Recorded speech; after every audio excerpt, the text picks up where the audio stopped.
Hello and welcome. In this video, we're going to introduce and examine decision trees. So let's get started. What exactly is a decision tree? How do we use them to help us classify? How can I grow my own decision tree? These may be some of the questions that you have in mind from hearing the term decision tree. Hopefully, you'll soon be able to answer these questions and many more by watching this video. Imagine that you're a medical researcher compiling data for a study.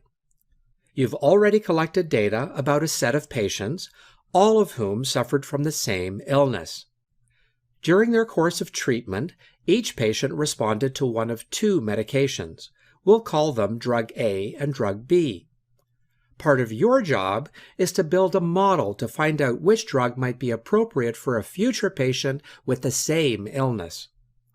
The feature sets of this data set are age, gender, blood pressure, and cholesterol of our group of patients. And the target is the drug that each patient responded to.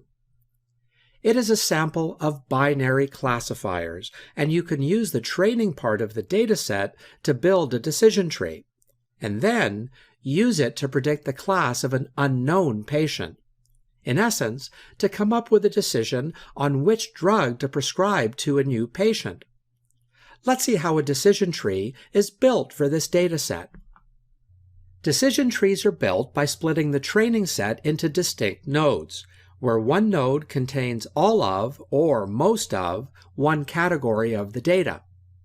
If we look at the diagram here, we can see that it's a patient's classifier. So, as mentioned, we want to prescribe a drug to a new patient, but the decision to choose drug A or B will be influenced by the patient's situation. We start with age, which can be young, middle-aged, or senior. If the patient is middle-aged, then we'll definitely go for drug B. On the other hand, if he is a young or a senior patient, we'll need more details to help us determine which drug to prescribe. The additional decision variables can be things such as cholesterol levels, gender, or blood pressure. For example, if the patient is female, then we will recommend drug A.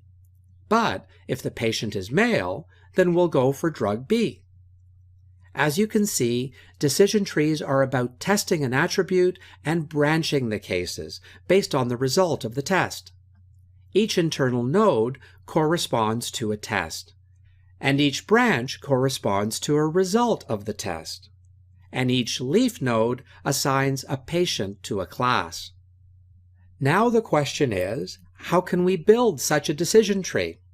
Here is the way that a decision tree is built.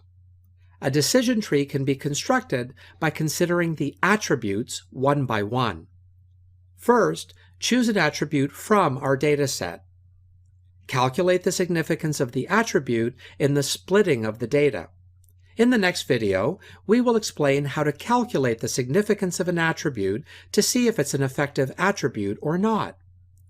Next, split the data based on the value of the best attribute. Then, go to each branch and repeat it for the rest of the attributes. After building this tree, you can use it to predict the class of unknown cases, or, in our case, the proper drug for a new patient based on his or her characteristics. This concludes this video. Thanks for watching.